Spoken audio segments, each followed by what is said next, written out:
Welcome back to another beautiful day. Blue skies, clear skies in dirty Jersey. Pretty nice day today, actually. 55 degrees. Almost getting up there, guys. Almost. Like always, we're gonna start with a little walk around of the beauty. This is my 2020 Harley Davidson Lowrider S. She is a beauty. So in today's discussion video, we're gonna discuss why I never uploaded the video of the Indian Scout Bobber review that I had done a few months ago. Well, it was almost like half a year ago. I'm still getting questioned why I never put it up. That's the only reason I'm gonna put it up, guys. So that's it. We're gonna throw a leg over the baby here. I gotta clean her up, man. That's one thing. When I get back, I gotta dust her off, wipe it down, make it nice and shiny again.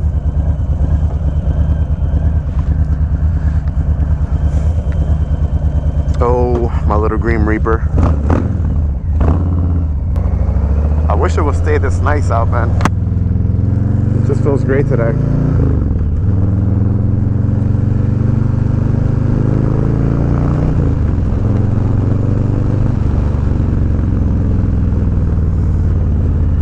Alright, so we're gonna get into the discussion of the day. The Indian Scout Bobber, why did not put up the review.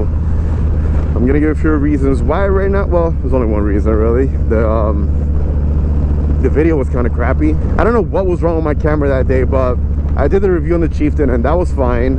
The FXDR video was okay, but then as soon as I got on the Scout Bobber, my camera started acting up. Everyone's been asking me, hey, what happened with the video? Like, we still want to know your thoughts on it. So I thought it'd just be a good idea just to go for a ride and talk about it. So it was the 2019 or 2020, was the 2020 Indian Scout Bobber. When it comes to Indian, guys, I'm not just a Harley fanatic. I'm a fan of all bikes, a lot of brands. I do like Indian a lot, and I was supposed to turn right there and I did it. So we gotta make our way back now. Yeah, red light. We'll do it right here. That works. Sound check. Can we give you guys a sound check real quick? Do a sound check. I'm sure we're on neutral. And here we go.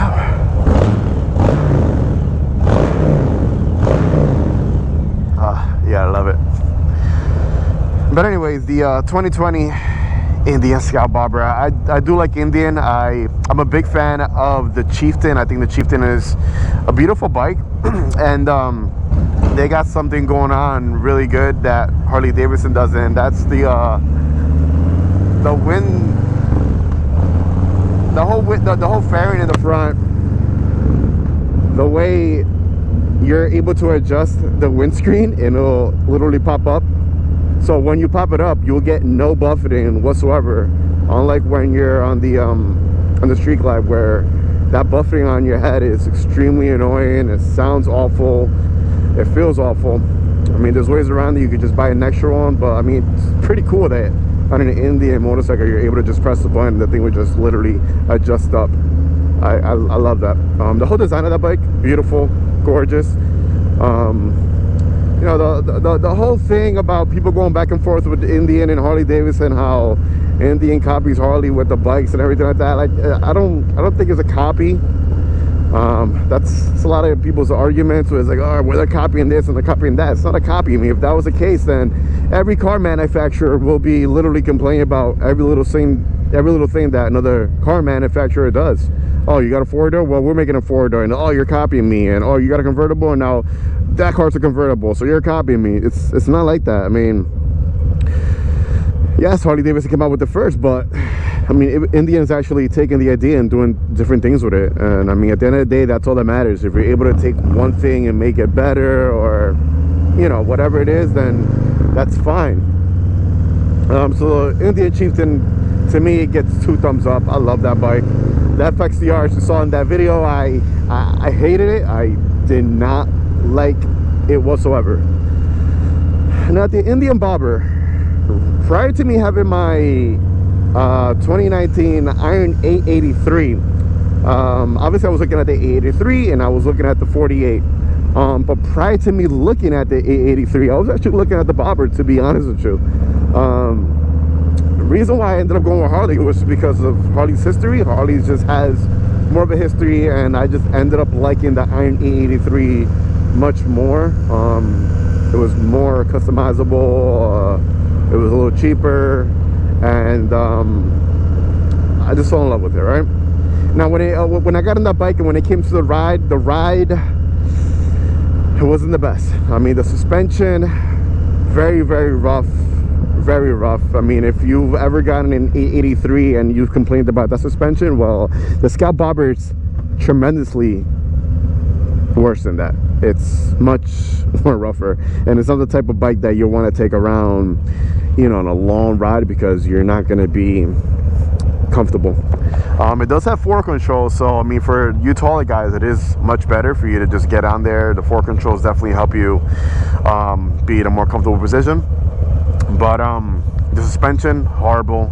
I mean, something you can switch out, but I mean, yeah, that's money's coming out of your pocket, right?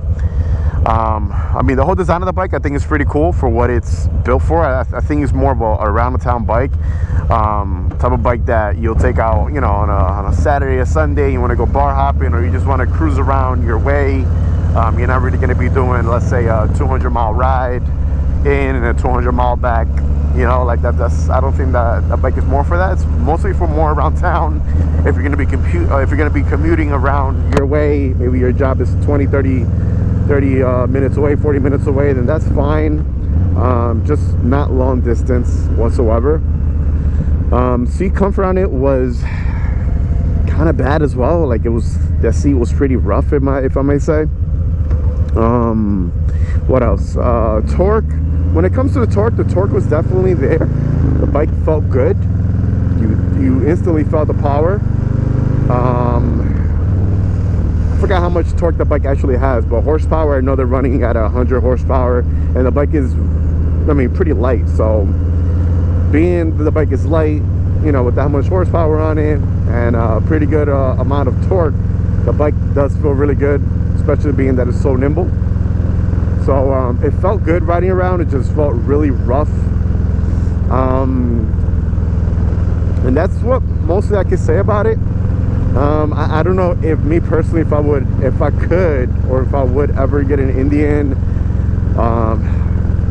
but we'll leave that for another video. We'll leave that for a discussion why we're never getting an Indian, even though I think their bikes are cool, but it's not really there. So, man, you're not gonna get that culture.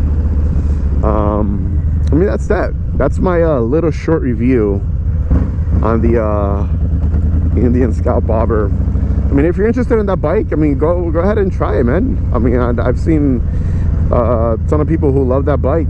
I know someone who has one and he loves it, you know. So I mean, obviously it's preference. That's gonna be it, guys. I'm gonna go continue my day, continue my ride, enjoy this beautiful day that we have here, and I catch you on the next one. I have 2 more videos coming up this week, so tune in for that. If you're new to my channel, make sure to like, comment, and subscribe right now. Hit that bell button. It's going to notify you anytime I upload any type of new content. I try to upload at least twice a week, sometimes even 3 times. So if this is the type of content you're looking for, you're in the right place. This is my 2020 Low Rider S, which I'm little by little building out. Thank you for watching. I'm going to catch you on the next one. Let the force be with you. And like always, baby, ride safe and enjoy the ride. Peace.